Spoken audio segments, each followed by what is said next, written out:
Kali ini saya, Mila Agustia, dokter spesialis anak dari Rumah Sakit Mulia, akan menjawab pertanyaan dari Sobat Bisnis seputar TBC pada anak.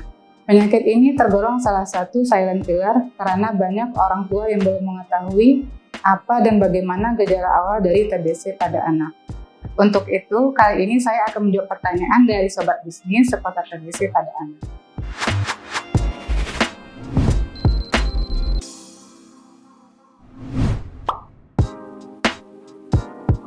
TBC itu penyakit yang disebabkan oleh kuman Mycobacterium tuberculosis.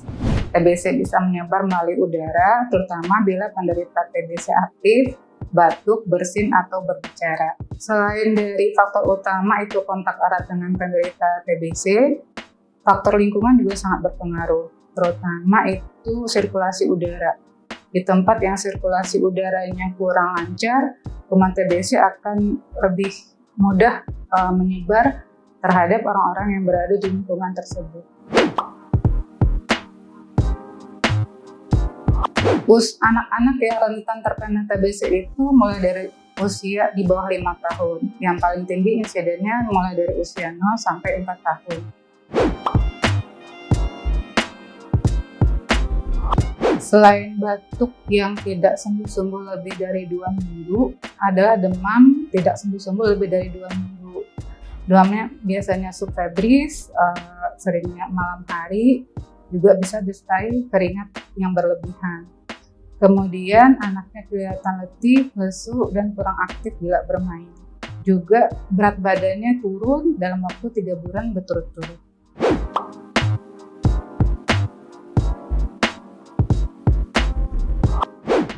Membedakan antara berat badan turun itu biasanya kita menggunakan kurva pertumbuhan dari CDC atau dari WHO Z-score.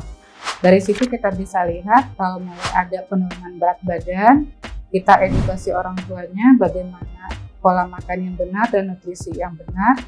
Kalau berat badannya tetap tidak naik setelah semua usaha tersebut, maka baru kita curiga anak ini menderita TBC.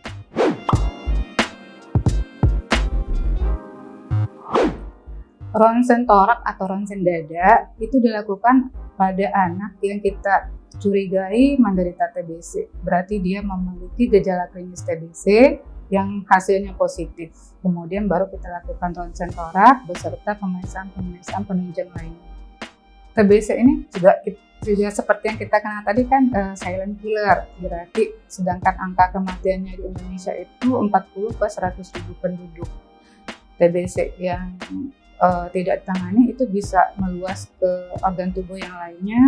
Kalau itu ke tulang, tulangnya bisa jadi rusak, anaknya bisa bongkok, terutama kalau kena tulang punggung. Kemudian kalau udah sampai ke otak, ke selaput meningen, itu bisa menyebabkan meningitis tuberkulosis. Nah, kalau sudah sampai ke penyakit ini, itu gejalanya sangat berat. Anak biasanya itu dengan gejala sisa, biasanya udah nggak seperti biasa lagi, seperti lumpuh, kecerdasannya menurun karena terjadi kejang yang berulang dan lama. Pasien TBC ini biasanya ada penyakit penyerta atau kita dikenal juga dengan komorbid. Biasanya anak dengan TBC ini sering juga terdapat anemia atau malnutrisi. Kalau udah ada penyakit penyerta ini, maka bisa menyebar ke organ-organ lain seperti usus, tulang, atau yang lebih berat itu bisa ke meningen.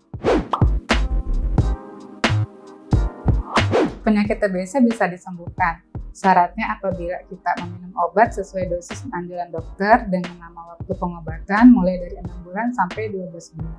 Kalau kita stop tiba-tiba, kalau dalam jangka waktu lebih dari 1 bulan atau malah 2 bulan berturut-turut tidak minum obat TBC, itu dianggap putus obat. Jadi dianggap kasus baru kembali dan dimulai pengobatan dari awal. Kuman penyebab TBC ini tadi kan Mycobacterium tuberculosis. Nah, kuman ini sangat sulit untuk dibunuh. Makanya butuh kedisiplinan karena kuman TBC ini dia akan membelah setiap 24 jam, sehingga butuh waktu yang sama setiap saat kita minum obat. Nah, kalau kita minum obatnya bolong-bolong atau malah dihentikan, tentu kumannya udah nggak respon lagi terhadap obat yang kita berikan. Malah bisa terjadi resistensi obat. Makanya dibutuhkan kedisiplinan dalam meminum obat, sehingga keberhasilan pengobatan dapat dicapai. Untuk pencegahan itu pertama kita menjaga daya tahan tubuh anak.